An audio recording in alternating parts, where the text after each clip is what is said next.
Tahun 2050. Dunia berubah dengan pantas.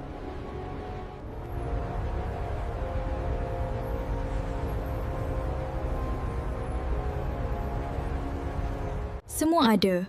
Robot bantu kerja, AI buat keputusan. Tapi kenapa aku rasa dunia ni semakin kosong?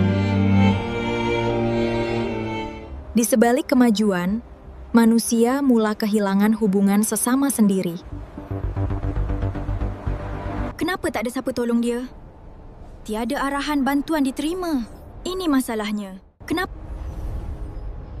Teknologi tak boleh ganti hati manusia. Segala-galanya menjadi mudah, tetapi satu persoalan muncul. Adakah manusia masih mempunyai nilai kemanusiaan? Aku akan cipta sistem empathy AI. Bukan sekadar pintar, tapi boleh galakkan manusia bantu satu sama lain. Dan Aisyah tekad untuk mengubah dunia bukan dengan teknologi semata-mata, tetapi dengan nilai kemanusiaan. Dan Aisyah memerlukan bantuan berhampiran anda.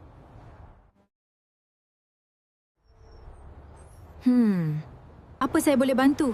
Ya, tolong. Hati-hati. Perubahan bermula dari satu tindakan kecil.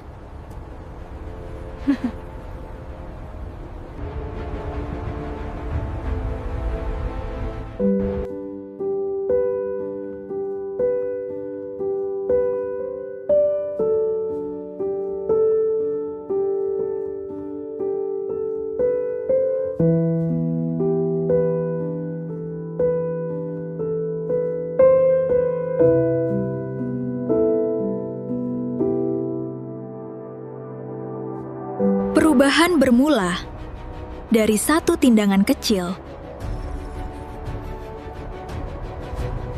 Ilmu dan teknologi ini hebat. Namun, empati dan kepedulian kitalah yang akan membentuk masa depan sejati. Dunia masa hadapan perlukan hati, bukan sekadar teknologi.